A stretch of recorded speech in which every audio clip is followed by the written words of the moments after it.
اس سے پہلے سورہ بقرہ کی مختلف آیات کا خلاصہ پیش کیا گیا۔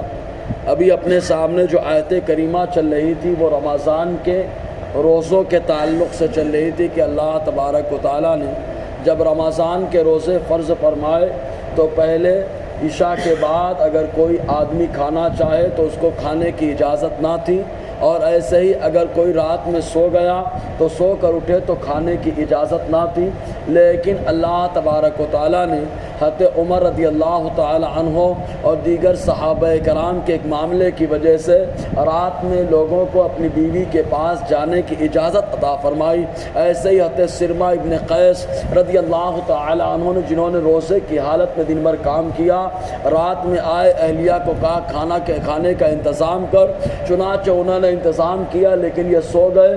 اسی دن دوسرے دن اسی حالت میں روزہ رکھنا پڑا، جس کی وجہ سے چکر آنے لگے۔ تب اللہ تعالیٰ نے کرم فرمایا اور رات میں کھانے کی اجازت عطا فرمائی۔ پہلے اتنی آیت کریمہ نازل ہوئی، اللہ تعالیٰ فرماتا ہے کلوا واشربوا حتی یتبین لکم الخیط الابیض من الخیط الاسود، کھاؤ پیو یہاں تک کہ روشن ہو جائے، واضح ہو جائے تمہارے لیے سفید ڈورا کالے ڈورے سے۔ اتنی ہی آیت نازل ہوئی تو ایک صحابی جن کا نام عدی ابن حاتم طائی ہے، یہ حاتم طائی کے بیٹے ہیں، چنانچہ یہ ایمان لائے، جن کو عدی ابن حاتم کہا جاتا ہے۔ انہوں نے جب یہ آیت کریمہ کو سنا تو سننے کے بعد انہوں نے دو ڈورے لے لیے، دو دھاگے لے لیے، ایک کالا دھاگا ایک سفید دھاگا، اور لے کر کے رکھ لیا اور کہا کہ اللہ تعالیٰ فرماتا ہے کھاؤ پیو یہاں تک کہ سفید ڈورا کالے ڈورے سے ممتاز ہو جائے، واضح ہو جائے، لہٰذا جب تک کلیئر نہ ہو جائے تب تک کھانے کے اللہ تعالیٰ نے اجازت عطا فرمائی۔ چنانچہ وہ کھاتے رہے یہاں تک کہ سویرا ہو گیا۔ تب اللہ تبارک و تعالیٰ نے کرم فرمایا، آیت کریمہ نازل فرمائی، اس کے اندر ایک جز کا اضافہ فرمایا، من الفجر، یعنی روشنی کا سفید ڈورا کالے ڈورے سے ممتاز ہو جائے تب تک تم کو کھانے کی اجازت ہے۔ اسے کہا جاتا ہے کالے ڈورے سے مراد جو ہے رات کا اندھیرا ہے، اور سفید ڈورے سے مراد صبح صادق ہے کہ صبح صادق کے وقت جو ہے کھانے کی پابندی ہو جاتی ہے، ختم سحر کا معاملہ ہو جاتا ہے۔ تو اللہ تبارک و تعالیٰ نے کرم فرمایا، رات میں کھانے کی اجازت عطا فرمائی۔ رات میں اللہ تبارک و تعالیٰ نے پینے اور آدمی کو ان کی بیوی کے پاس جانے کی اجازت عطا فرمائی۔ اگر معاملہ حضرت عمر اور دیگر صحابہ کا نہ ہوتا تو اللہ تبارک و تعالیٰ آج امت کو یہ مہربانیاں نہ عطا فرماتا، یہ رحمت نہ عطا فرماتا، بلکہ انسان زحمت میں ہوتا۔ بہرکیف تو اللہ تعالیٰ فرماتا ہے کھاتے پیتے رہو یہاں تک کہ روشن ہو جائے تمہارے لیے سفید ڈورا کالے ڈورے سے، یعنی اجالے کا سفید ڈورا۔ ثم اتموا الصیام الی اللیل، پھر روزہ پورا کرو رات تک۔ اللہ تعالیٰ نے رات تک روزہ پورا کرنے کا حکم عطا فرمایا۔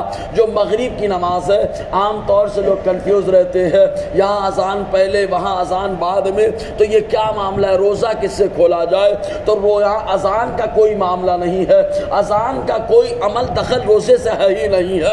یہی وجہ ہے کہ حضور صلی اللہ علیہ وسلم کے زمانے میں جب تہجد کے لیے اذان ہوتی رہی اور یہ اذان حضرت بلال رضی اللہ تعالیٰ عنہ کہتے تھے، تو حضور صلی اللہ علیہ وسلم نے فرمایا تم لوگوں کو سحری کھانے میں بلال کی اذان جو ہے اس سے دھوکہ مت کھانا، اس لیے کہ بلال کی اذان تہجد کے لیے ہوتی ہے، اب اس کے بعد بھی سحری کا وقت باقی رہتا ہے۔ تو اذان کا تعلق نماز سے ہے نہ کہ روزے سے ہے۔ تو اللہ تعالیٰ نے فرمایا کہ رات تک روزہ پورا کرو، تو بس غروب آفتاب ہو جائے اس کے بعد روزہ افطار کیا جا سکتا ہے، آمزی کے اذان ہو یا نہ ہو۔ تو اللہ تعالیٰ فرماتا ہے اتموا الصیام الی اللیل، پھر روزہ پورا کرو رات تک۔ پھر یہاں پر ایک مسئلہ اور واضح کہ جیسے حضور صلی اللہ علیہ وسلم نے فرمایا چاند دیکھ کر کے روزہ رکھو اور چاند دیکھ کر کے افطار کرو، تو جب 30 کا چاند ہوتا ہے تو کبھی کبھی غروب آفتاب سے پہلے نظر آ جاتا ہے، کافی وقت باقی ہوتا ہے غروب آفتاب سے،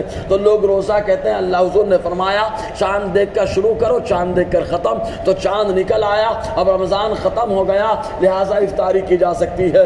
ایسا نہیں ہے، قطعاً اجازت نہیں ہے، جب غروب ہو جائے اس کے بعد ہی افطار کیا جائے گا۔ اللہ تعالیٰ فرماتا ہے روزہ پورا روزہ کرو رات تک۔ ایسے یہ حدیث معراج کے اندر آیا، حضور صلی اللہ علیہ وسلم نے کچھ لوگوں کو سزا دی جا رہی تھی، پوچھا یہ کون ہے؟ تو جبرائیل نے کہا یہ وہ لوگ ہیں جو روزہ تو رکھتے تھے لیکن وقت ہونے سے پہلے ہی روزہ کھول لیا کرتے تھے۔ بہرکیف اور آگے گفتگو رہے گی۔ اللہ تعالی ہم سب کو فیضان قرآن، برکات قرآن سے مالا مال فرمائے۔